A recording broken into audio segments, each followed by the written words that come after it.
šta zaista jeste posao nemačkih fondacija ovde, na čemu su zapravo najviše angažovane, kakav je njihov odnos sa vlastima, sa opozicijom, sa nevladinim sektorom u Srbiji, da li su odnosi Nemačke i Srbije možda bili bolji dok je vladu u Berlinu vodio CDU i Angela Merkel ili su ostali isti? Kako se doživljava to što vrh vlasti u Srbiji naizmenično prvo hvali, a onda oštro napada i kritikuje ulogu Berlina i Nemačke u ovom regionu. Gost Dnevnika je direktor fondacije Konrad Adenauer u Srbiji i Crnoj Gori, Jakov Devčić. Dobro večer, gospodine Devčiću. Hvala mu se. Sad, ovo na kraju što sam rekao da počnemo od toga. Sinoć je poslednji put predsjednik na jednom skupu sa nemačkim investitorima sve najlepše govorio o Nemačkoj, o nemačkim investicijama i doprinosu Nemačke razvoju Srbije, a opet povremeno kad god se priča o Kosovu naročito ili tako nešto, uloga Nemačke uopšte u njegovim rečima i u medijima bliskim vlastima je negativna u odnosu na interese Srbije. Ne samo Nemačke, nego i zapada šire. Kako vi to doživljavate? Vidite i kako se to u Nemačkoj, kako kažem, u nemačkoj zajednici doživljava i u Berlinu? Jel se to otpisuje kao priča za unutrašnju upotrebu ili se ipak u Berlinu, na primjer, kod ljudi koji se bave ovim regionom na to obraća pažnja? Ja mislim, hvala na pozivu da mogu da budem večeras s vama. Mislim da ste dobro rekli. Juče je predsjednik Vučić rekao da su odnosi između Srbije i Nemačke veoma dobri što se tiče ekonomije. Da. Ali ako pričamo o političkim odnosima, ti odnosi su na jednom nivou koji dugo vreme nisu bili, a to je mnogo nizak nivo. I to se dogodilo sigurno sa početkom rata 24. februara prošle godine.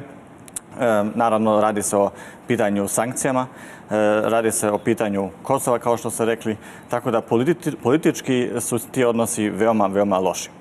Da li iz ugla nemačke politike, nemačkih fondacija može da funkcioniše da politički odnosi budu loši, a ekonomski jako dobri dugoročno? Ja mislim da to ne može. Ja mislim da je to isto i predsjednik Vučić rekao. Da ako se ne promeni, da kažem, ta konstelacija, da će doći u jednom trenutku možda povlačenje investicija nemačkih iz Srbije, što bi bilo veoma štetno za Nemačku, pa tako i za Srbiju, ja mislim. Tako da mislim da je to velika opasnost. Da li je to realno? Neki u srpskoj javnosti kažu da, pa i samo iz Nemačke stiže da su investicije privatne kompanije i da nemačka vlada ne rukovodi, ne određuje interes privatnih investicija nemačkih kompanija u Srbiji. Da li je ipak realno da pod pritiskom vlade se one povuku? Mislim, realno je da će jednostavno politička klima da se promeni i da će onda kompanije privatne, kao što ste vi rekli, da razmisle dva puta da li će po tim teškim uslovima dalje da posluju u Srbiji ili neće, ili da li će da se presele u neku drugu zemlju. Tako da, ja mislim da, naravno, ekonomija stalno ide iza političkih odluka, pa tako i u tom slučaju. Tako da mislim da je to realni problem i opasnost. Da li vi mislite, kao što ovdje neki misle u Srbiji, da su odnosi Srbije i Nemačke bili bolji dok je CDU vodila vladu, dok je kancelarka Merkel bila tu? Ovdje se dosta publiciteta imalo njeni izlaci na boravci na balkonu sa predsjednikom Vučićem i tako dalje. I da jednostavnom dolaskom socijaldemokrata na vlasti kancelara Šolca se to promenilo. Ili je zapravo Ukrajina bila taj okidač? Sigurno ima i taj uticaj, da kažem, promjena vlast u Nemačkoj. Kao što ste rekli, ti odnosi su veoma dobri bili od 2015. pa onda do izbora zadnjih u Nemačkoj. Kancelarka Merkel je, po mom mišljenju, ja mislim, imala drugi pristup Srbiji, a taj pristup je bio više fokusiran na saradnju, na međusobni respekt. Ja mislim da se to, nažalost, promenilo. Da, to ima veze direktno sa političkom opcijom kancelara Šolca i njegove sadašnje vlade. Sada se vratimo na ono od čega smo počeli. Predsjednik kaže, to nije posao nemačke fondacije da rade. Evo, šta je posao? Konrad Adenauer, Stiftung, je ovdje prisutan 20 godina. Na čemu ste najviše radili? U čemu ste najviše učestvovali? Šta su rezultati? Šta zapravo radi nemačka fondacija ovdje za ljude koji ne znaju? Hoću da kažem da mi veoma transparentno radimo i ljudi mogu da se informišu u socijalnim mrežama, a pa tako i u internetu uopšte šta mi radimo. Ispravno ste rekli, mi 25 godina radimo u Srbiji, tako da smo radili i sa drugim vlastima, to znači sa Demokratskom strankom, eto jednih niz godina radimo sa Srpskom naprednom strankom. To je, da kažem ovako, da služim politički dijalog. Imate oficijalna diplomatska predstavništva koji su među državama, a mi smo za politički dijalog između partija u Nemačkoj i u Srbiji. Mi da kažem, savetujemo političku partiju, Srpsku naprednu stranku, pa tako isto Savez vojvođanskih Mađara, koji su isto naš politički partner. Savetujemo, da kažem, sa tim i naravno državni vrh. Radimo edukaciju poslanika Narodne skupštine, pokušavamo da im pomognemo da poboljšaju svoje, da kažem, mogućnosti političke komunikacije, na primjer. Objašnjamo šta je evropska integracija.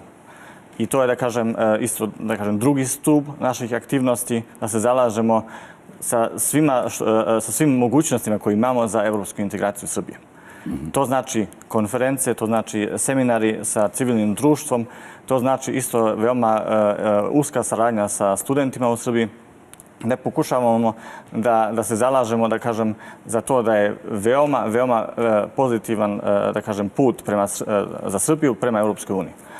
Tako isto, još jedno da kažem, veoma važan instrument naše saradnje je stipendiranje.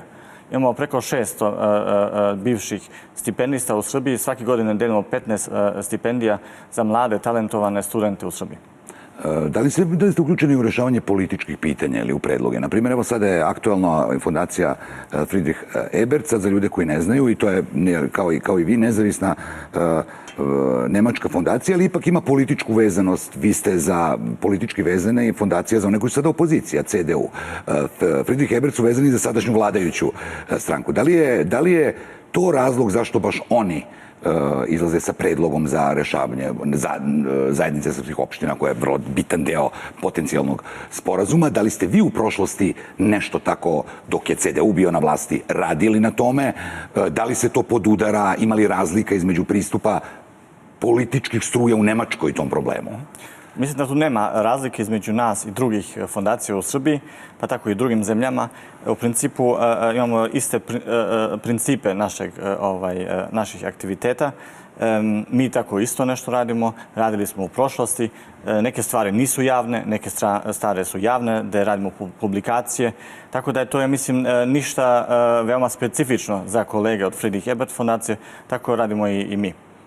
Kako vi gledate na to, evo sad ovdje politička opozicija kaže uskoro će biti u Skupštini, predsjednik će doći da raspravljaju o predlogu, upravo je problem što to kaže neke stvari nisu javne. Ovdje to nije javno, opozicija kaže ne možemo da raspravljamo o nečemu što je tajna. Prvo mi moramo da znamo o čemu pričamo.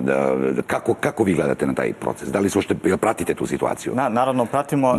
Sa jedne strane to treba da bude, da kažem, javno i da se dostavi naravno dokumentacija svim poslanicima koji trebaju da diskutuju o tome. Ja sam uveren da će se to i učiniti. Ali sa druge strane, isto ti poslanici, ja mislim da posjeduju informacije kao što mi posjedujemo informacije i, da kažem, drugi zainteresovani ljudi, zato što su neke medije već objavili predloge koji su na stolu, tako da mislim da je to i jedna isto vrsta političke igre.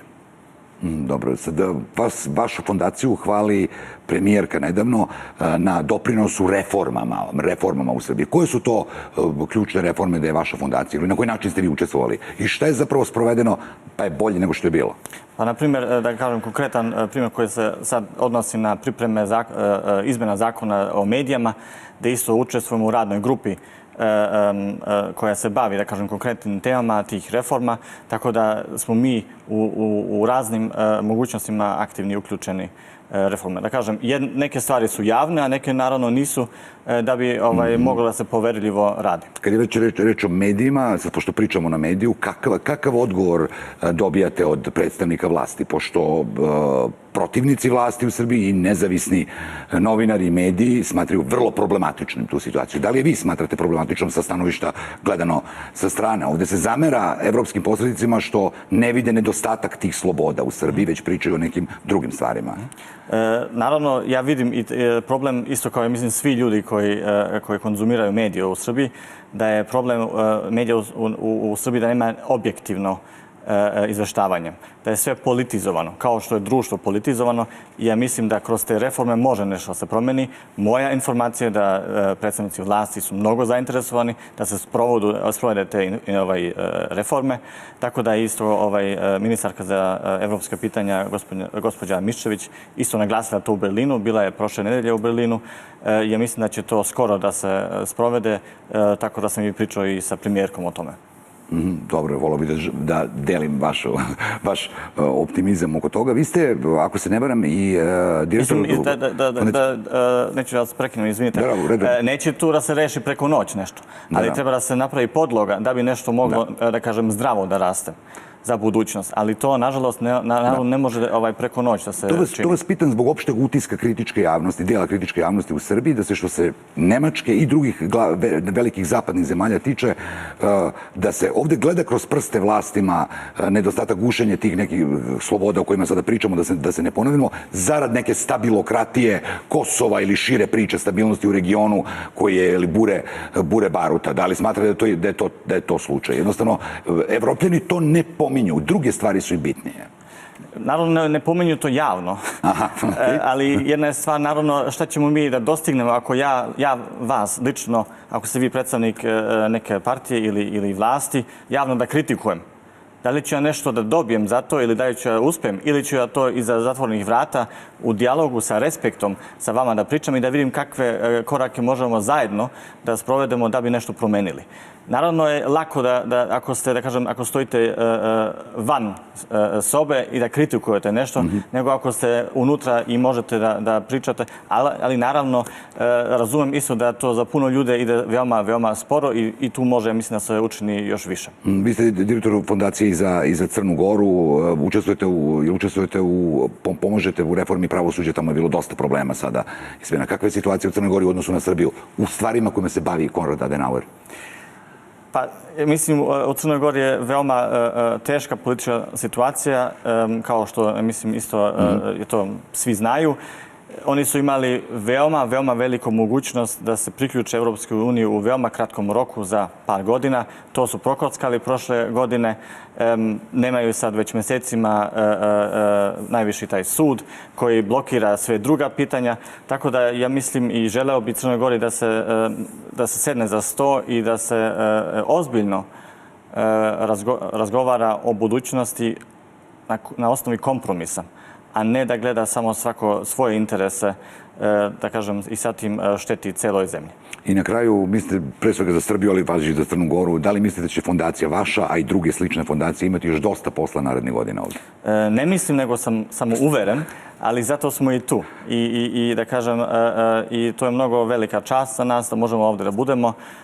I ja mislim da radimo i za nas nešto dobro i za Srbiju i tako za srpsko društvo. Hvala mnogo što ste govorili za Dnevnik. Hvala vama. Gost Dnevnika bio je direktor fondacije Konrad Adenauer u Srbiji, Jakov Devčić.